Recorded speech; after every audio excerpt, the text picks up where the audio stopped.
বুধবার থেকে আনুষ্ঠানিকভাবে সূচনা হয়েছে 30তম কলকাতা আন্তর্জাতিক চলচ্চিত্র উৎসবের।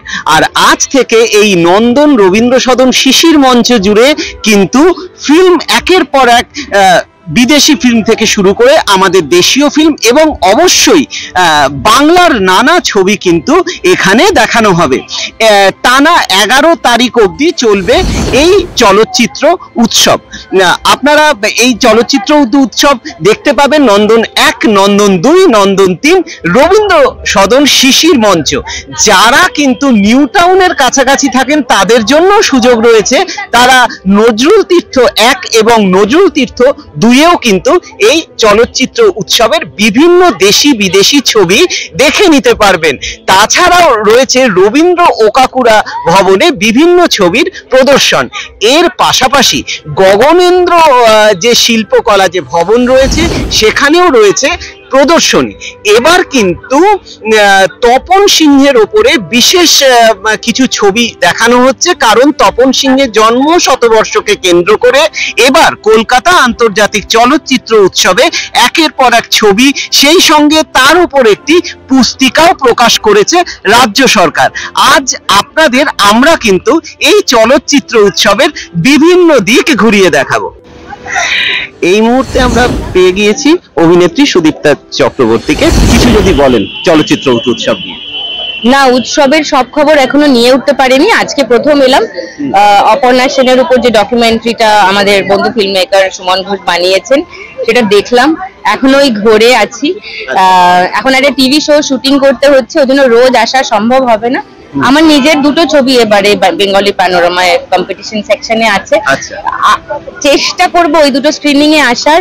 বাকি ছবি সত্যি দেখার সময় হবে না, আর খুব ইলাবোরেটলি এখনো পড়াশোনা করে উঠতে পারিনি, তাই আর কিছু বলছি না। ফ্রান্সের কোন ছবি দেখবেন? ফ্রান্সের ছবি মানে লিস্ট সবে আজকে পাবো বলে রেখেছি একজনকে, বুকলেটটা রাখতে আমার জন্য। ইচ্ছে 16 আনা থাকে, উপায় নেই। এই মুহূর্তে একজন দর্শককে সঙ্গে পেয়ে গিয়েছি। কোথা থেকে আসছো? আমি আসছি সোনারপুর থেকে। আচ্ছা, কি নাম? আমার নাম সৃজনী মিস্ত্রি। কেমন লাগছে চলচ্চিত্র উৎসব?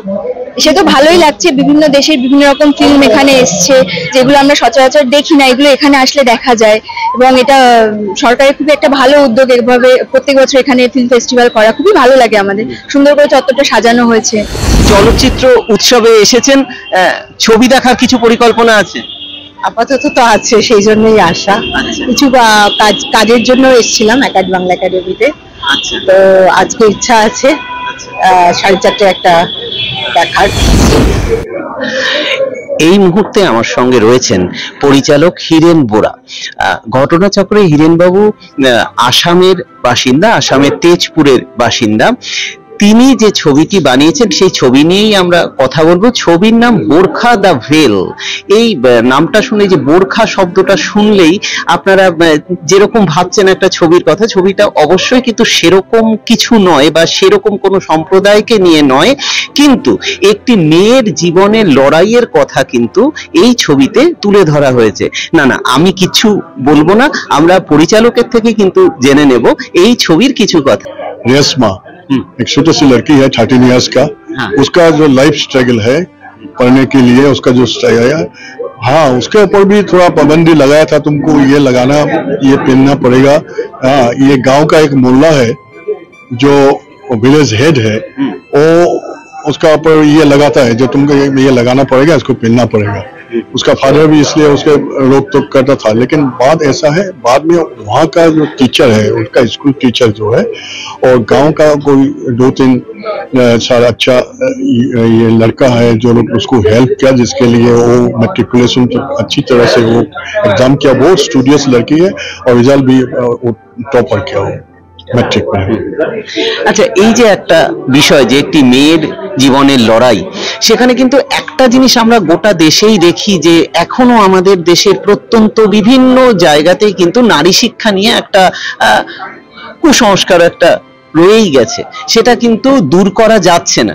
চলচ্চিত্র কি সেই জায়গাটা ভেঙে ফেলতে পারে আগামী দিনে? আপনার কি মনে হয়? ভেঙে ফেলতে পারবে কিনা সেটা আমি বলতে পারবো না, কিন্তু এটা film making is just a very strong media. At least we can try मैं जितना हो सकता है हम लोग से फिल्म के जरिए से उसको दिखाना है। আমার সঙ্গে এই মুহূর্তে রয়েছেন বিশিষ্ট বাচিক শিল্পী দেবাশিস বসু মহাশয়। আমরা তার সঙ্গে চলচ্চিত্র উৎসব নিয়ে একটু কথা বলে নেব। আজকে আপনি এসেছেন চলচ্চিত্র উৎসবে, কেমন লাগছে এবারের চলচ্চিত্র উৎসব? আমি আগে উৎসবটা দেখে নিচ্ছি, তারপর চলচ্চিত্র দেখব। কারণ এটা একটা চলচ্চিত্র, এত মানুষ এখানে এসেছে, প্রত্যেকেই এক একটা চরিত্র। আমরা যদি খুঁটিয়ে দেখি অনেক কিছু উপাদান পাবো। আর এরকম যখন আন্তর্জাতিক চলচ্চিত্র উৎসব, তখন আমাদের মনে হয় আপন হতে বাহির হয়ে বাইরে দাঁড়া, বুকের মাঝে বিশ্বলোকের পাবিস। চলো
কিন্তু সবসময় জীবনের কথা বলে, সমাজের কথা বলে, সমাজের বিভিন্ন ভালো দিক, সমাজের বিভিন্ন অন্ধকার দিককে তুলে ধরার চেষ্টা করে, কারণ আমরা যাতে প্রত্যেকে এই অন্ধকার থেকে ধীরে ধীরে আলোর দিকে এগিয়ে যেতে পারি, সেই কথাও কিন্তু বিভিন্ন চলচ্চিত্রের মাধ্যমেই ফুটে ওঠে।